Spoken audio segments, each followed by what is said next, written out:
Ben ritrovati al meteo. Prime avvisaglie di un nuovo cambiamento del tempo sulle nostre regioni, ma vediamo il dettaglio. Sul Veneto molte nubi e cielo spesso coperto con rovesci e temporali sin dal mattino e per tutto l'arco della giornata.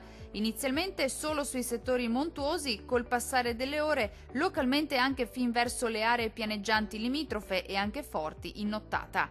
Temperature in calo con minime tra 16 e 20 gradi, massime comprese invece tra 20 e 26 gradi circa.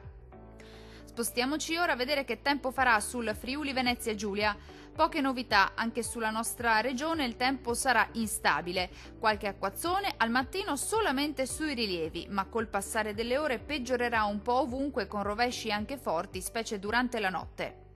Temperature in diminuzione con minime tra 18 e 21 gradi, massime comprese invece tra 23 e 27 gradi circa.